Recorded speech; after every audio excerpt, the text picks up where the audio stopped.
السلام علیکم ورحمۃ اللہ وبرکاتہ۔ الصلاۃ والسلام علیک یا رسول اللہ وعلی آلک واصحابک یا حبیب اللہ صلی اللہ تعالی علیہ وسلم۔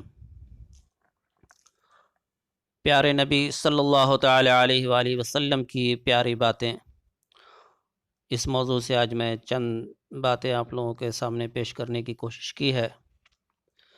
شروع کرنے سے پہلے ناظرین، اگر آپ لوگوں نے ہمارے چینل کو سبسکرائب نہیں کیا ہو تو سبسکرائب کریں اور بیل آئیکن کو ضرور دبائیں۔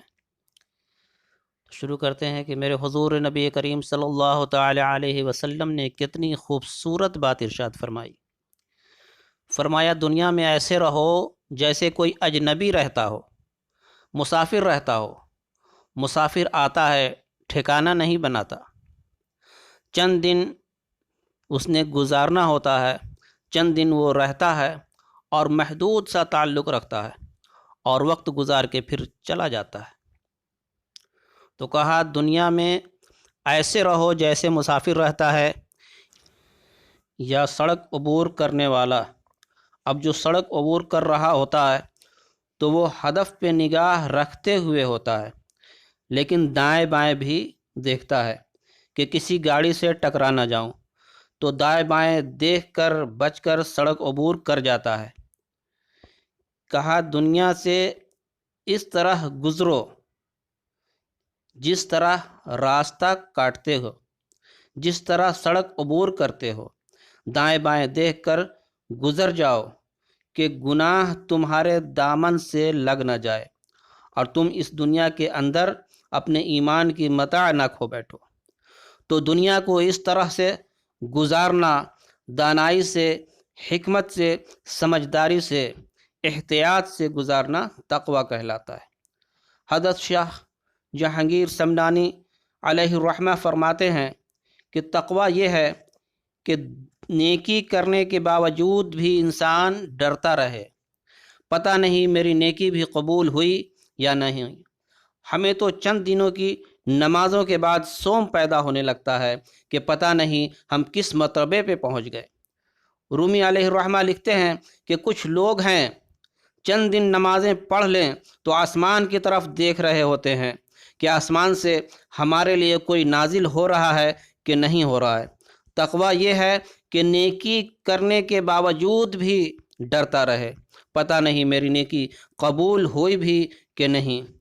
کتنے لوگ ہیں، کتنے مرتبے پہ ہیں، لیکن ان کا انجام کتنا برا ہو جاتا ہے۔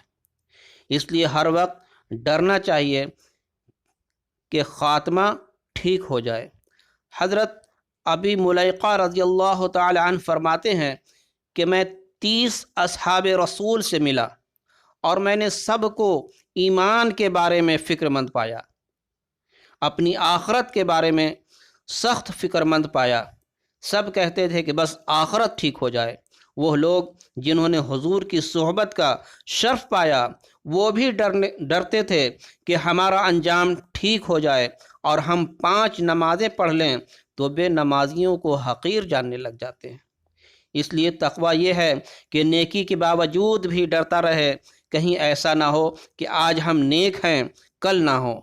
دنیا کے اوپر کتنے لوگ موجود ہیں کہ وہ کتنے مرتبے پہ پہنچ گئے، لیکن پھر آخرت ان کی اچھی نہ رہی۔ مثال ہمارے سامنے ہے کہ بنی اسرائیل کا مستجاب الدعوات ولی تھا، اور جب ہاتھ اٹھا کے دعا کرتا تھا تو منہ پہ بعد میں ہاتھ آتے، دعا کی قبولیت پہلے ہو جاتی تھی۔ اتنا مقبول اور استجاب الدعوات ولی تھا، لیکن پھر اس کے بارے میں قرآن پاک میں اللہ تعالیٰ نے ارشاد فرمایا، مثلہم کمثل الکلب، اس کی مثال کتے کی مثال ہے۔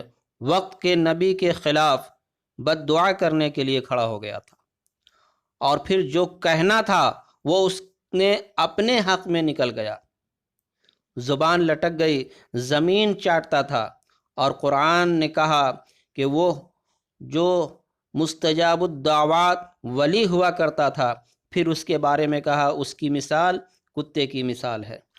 ہم لوگوں کو تقوی، پرہیزگاری اور نیک صالح عمل کرتے ہوئے بھی اللہ کا خوف دل میں رکھنا ہے، اللہ سے ڈرتے رہنا ہے کہ پتہ نہیں ہماری نماز، ہمارے روزے، ہماری زکوٰۃ، ہمارے حج، ہمارے صدقات قبول ہوتے بھی ہیں کہ نہیں ہوتے ہیں۔ تو اس لیے اللہ کا خوف ہر وقت ہم لوگوں کے دل میں رہنا چاہیے اور اس سے ڈرتے رہنا چاہیے۔ اسی کے ساتھ ناظرین اپنی بات کو میں تمام کرتا ہوں۔ اگر آپ لوگوں کو یہ ویڈیو اچھی لگی، پسند آئی ہو، تو زیادہ سے زیادہ لوگوں کو شیئر کریں، لائک کریں